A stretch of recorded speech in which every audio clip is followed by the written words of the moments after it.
बिस्मिल्लाहिर्रहमानिर्रहीम। अस्सलाम वालेकुम नाज़रीन, मैं हूँ आमशरी आरिफ हमीद भट्टी। आज लाहौर शहर से अहम तरीन ख़बरों के साथ हाज़िर हूँ नाज़रीन।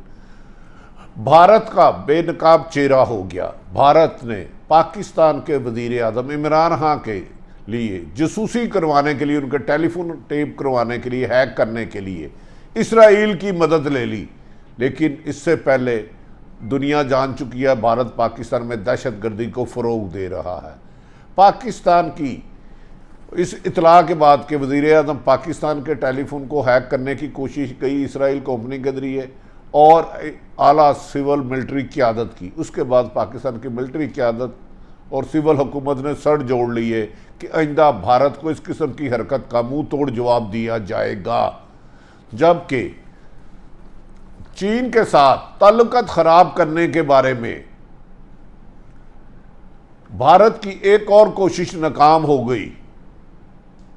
चीनी काफिले पर हमला करवा के भारत ये समझा था कि पाकिस्तान और चीन के रास्ते जुदा हो जाएंगे, लेकिन वो भूल गया कि पाकिस्तान और चीन की दोस्ती को हिमालय से ऊपर और हर रिश्ते से ज़्यादा मजबूत है। दासू में हमला करवा कर, दहशतगर्दी करवा कर भारत ये समझा था कि पाकिस्तान और चीन के तल्लुकात में कशीदगी आ जाएगी। वक्ती तौर पर चीन हुकूमत ने फौरी तौर पर वहाँ काम कर दिया, डैम पे काम बंद कर दिया और पाकिस्तानी मुलाजमीन को फारग कर दिया, जिस पर वज़ीर आज़म इमरान खान ने अपने हम मनसब से बात की।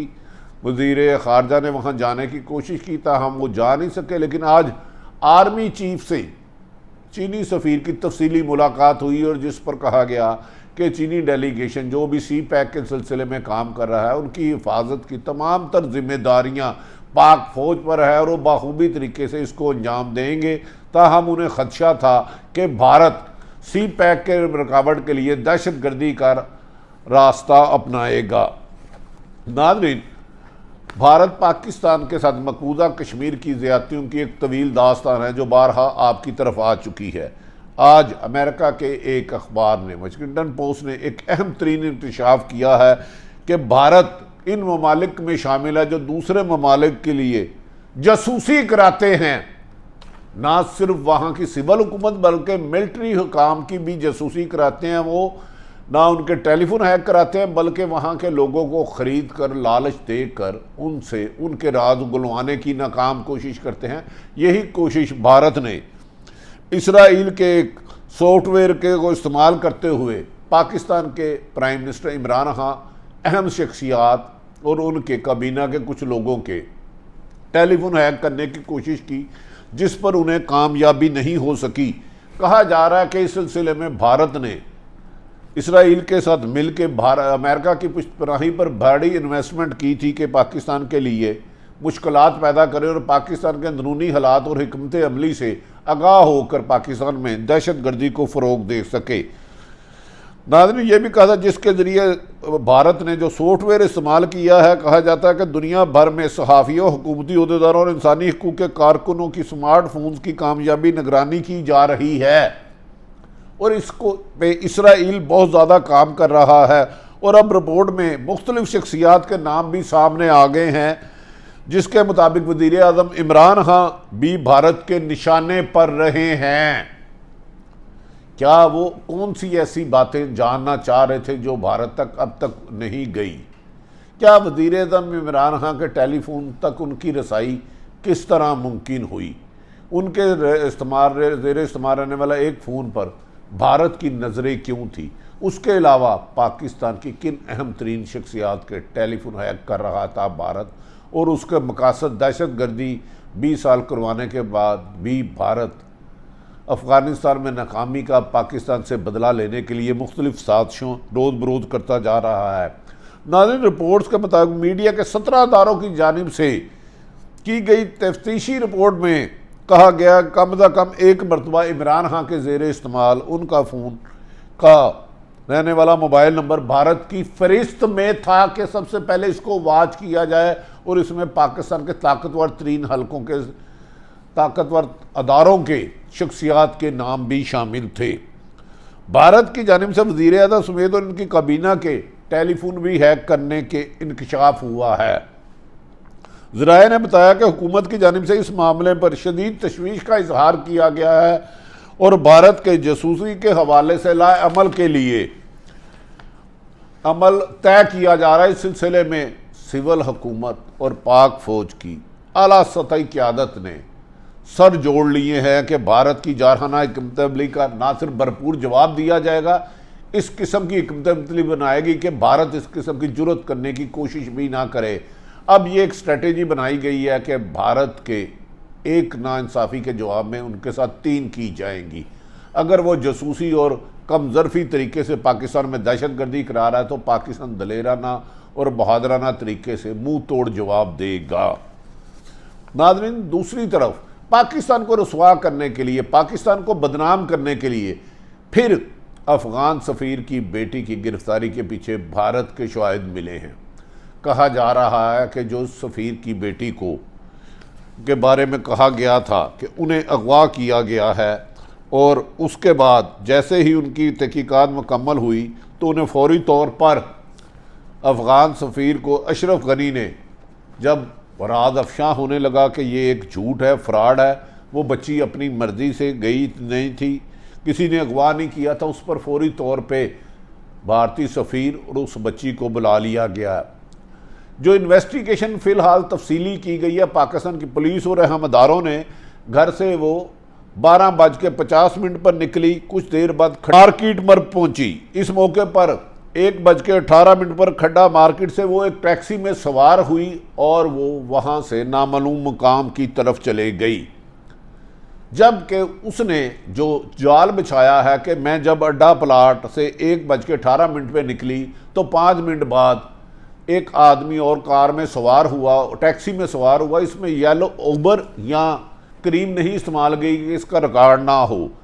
तो एक शख्स आगे सवार में बैठा और उसने उसमें तशद्दुद शुरू कर दिया जिस पर बेहोश हो गया। जबकि उसी के टेलीफोन के रिकॉर्ड के मुताबिक और सीसी कैमरे की फुटेज जो 300 कैमरों के तहत तहकीकात की गई है, 1:42 पर बच्ची को जीपीओ चौक, जीपीओ सदर पिंडी में देखा गया और उसकी फुटेज जब उसको तफ्तीशी अदारों ने दिखाई तो वो हैरान रह गई और उस पर लाइल्मी का इजहार करती रही। इसके कुछ देर बाद 2:15 पे फिर उसको देखा गया कि वो अपना टेलीफोन इस्तेमाल कर रही थी, जिसको उसने पहले मौक़िफ़ अपनाया कि टेलीफोन नहीं था। फिर कमो बेशतर वो 4 घंटे वहाँ कैमरों की नज़रों से ओझल रही। ये 4 घंटे वो कहाँ थी, एक सवाल है पाकिस्तान के, और यही सवाल पाकिस्तान के अदारों ने अफ़गानी सफ़ीर की साहबजादी से किया। फिर 6:15 पर वो दामने को नज़र आई। इसके बाद 6:40 पे सुपर मार्केट F6 में वो दिखाई दी। 6:49 पर वो F9 पार्क के गेट नंबर 3 पे नज़र आई और इस मौके पर वो कह रही थी कि मुझे बांधा गया है। लेकिन इस मौके पर 3 मुख्तलिफ ऐसे मकामात पर उसकी सीसी फुटेज से वाज़ेह हो गया कि वो इन मूवमेंट पे गई जो वो हुकूमत से छुपा रही थी। 7:15 ने उस बच्ची ने अपने वालिद के दोस्त हिकमत को फ़ोन किया और हिकमत को फ़ोन किया और कहा कि मेरे साथ ये हुआ है। इस दौरान वो उसकी मूवमेंट में 3 दफ़ा उसका घर आया था, वो नहीं गई।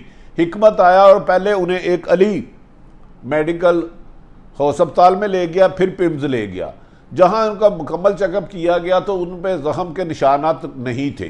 नाज़रीन, इसमें अहम तरीन बात है, जब भी कोई सफारतकार खुसूसन अफ़गानिस्तान की जो सूरत हाल है वो बगैर बताए कभी घर से नहीं निकलते। उनके घरों में दर्जनों गाड़ियाँ मौजूद होती हैं और स्टाफ होता है उनकी सिक्योरिटी का और हुकूमत को इन्फॉर्म करती हैं। अगर उनके घर उस वक़्त बेशुमार गाड़ियाँ खड़ी थी तो वो घर से वो पैदल क्यों निकली, सरकारी गाड़ी इस्तेमाल क्यों नहीं की और 3 टैक्सियाँ क्यों तब्दील की। वो कह रही थी कि मैं अड्डा मार्केट गई हूँ, जबकि वो अड्डा मार्केट शॉपिंग की नहीं है, और इसके दौरान वो पिंडी कैसे पहुँची। इन तमाम सवालात के जवाब नहीं दे सके। कहा जाता है कि ये बच्ची जिसके बारे में उसने इल्ज़ाम लगाया 4 माह कबल फ्रांस से आई थी और उसके फेसबुक पर बाद लोगों से गपशप भी रहती थी। इस सिलसिले में पाकिस्तान के वज़ीर ख़ारजा और वज़ीर दाखिला ने इसे बेबुनियाद और झूठा करार दिया और कहा गया है कि ये साजिश है पाकिस्तान को बदनाम करने की। हम इनके जो 3 टैक्सी वाले थे, तीनों को पकड़ लिया और तीनों ने बताया कि उसको किसी ने नहीं बांधा था, वो हमसे गपशप लगाती गई रही और इस दौरान हमसे पूछती रही कि इस तरफ क्या है, किस तरफ है। ये भी कहा जा रहा है कि वो टैक्सी ड्राइवर जो पुलिस की इस वक्त तफ्तीश में है कि वो तमाम रास्तों से आशना थी, उसे पता था ये कौन सी सड़क है, यहाँ कौन सी मार्केट है। अब अफ़गानी सफ़ीर को फौरी तौर पर वापस बुलाया इसलिए गया है क्योंकि उसका जो मोबाइल फ़ोन पहले वो कह रही थी कि चीन के ले गए हैं, जो दिया उस पर खासी चीज़ें इंकशाफत हुआ है जिसे डिलीट कर दिया गया था।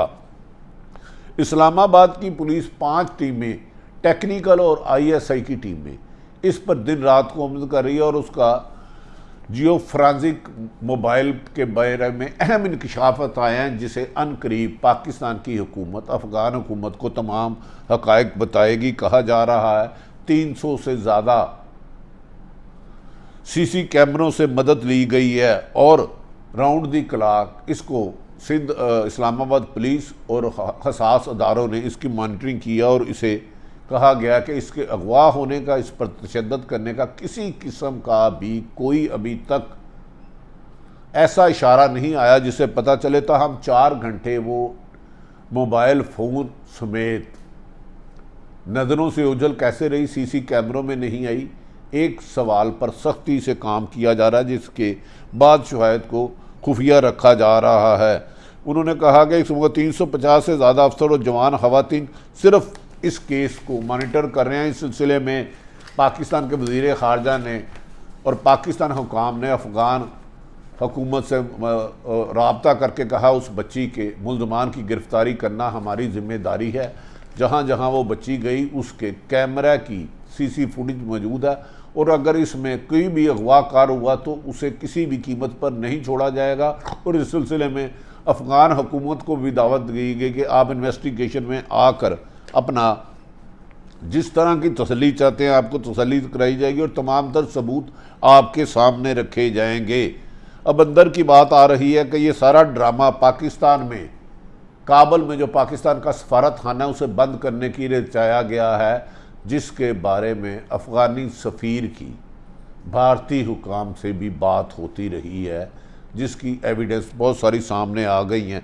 नाज़रीन, दूसरी तरफ पाकिस्तान और चीन के तल्लक़ात ख़राब करने के लिए फिर एक चाल चली गई, ख़ुसूसन CPEC को निशाना बनाने के लिए जो एक तरक्की का ज़ामिन था पाकिस्तान और चीन, इस पर भारत को खटक रहा था और अमेरिका भी खासी देर से कोशिश कर रहा था पाकिस्तान और चीन मिलके अफ़गानी CPEC का अमल छोड़ दे, जिस पर पाकिस्तान को कई दफ़ा किया। इसी मौके एक दहशतगर्दी की वारदात कराई गई जिसके बाद ज़मीनी हक़ाइक़ इस्लामाबाद में आए और इस खबर की वजह से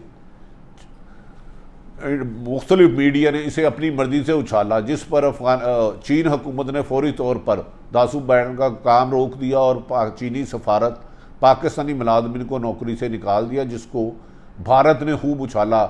जब कुछ देर बाद वज़ीर आज़म पाकिस्तान ने हम मनसब से बात की, वज़ीर ख़ारजा ने बात की और इस मौके पर मुख्तलिफ़ तरीके से चीन को यकीन दहानी कराई गई कि CPEC के तमाम रास्तों को फूल प्रूफ बनाया गया है और इसीलिए आज तक भारत की दर्जनों कोशिशों के बावजूद कोई दहशतगर्दी नहीं हो चुकी।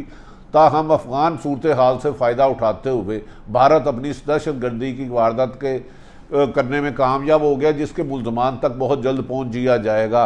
इस सिलसिले में आज आर्मी चीफ कमर जावेद बाजवा ने और चीनी सफ़ीर की तफसीली मुलाकात हुई, जिसमें गारंटी दिलाई गई कि पाकिस्तान फ़ौज चीन के CPEC के एक एक शख्स की हिफाजत को यकीनी बनाएगा और इसमें किसी किस्म का लूप होल नहीं रखा जाएगा और इस तमाम हिफाजती इंतजाम पर चीनी हुकाम और चीनी इस्टेब्लिशमेंट को लूप में लिया जाएगा और इस किस्म में किसी भी गलती कोताही को बर्दाश्त नहीं किया जाएगा। नाज़रीन, कहा जा रहा है कि अमेरिका और भारत बड़ी कोशिश कर रहा है चीन और पाकिस्तान में फासले बढ़ाने के लिए, इसीलिए आज आर्मी चीफ को खुद चीनी सफ़ीर से मिलना पड़ा, जिसके बाद पाकिस्तान के मुलाज़मिन जो उधर काम कर रहे थे उनको वापस बुला लिया गया और कहा जा रहा है कि भारत आने वाले दिनों में पाकिस्तान और चीन की दोस्ती में खलल डालने के लिए मज़ीद मुश्किलात पैदा कर सकता है।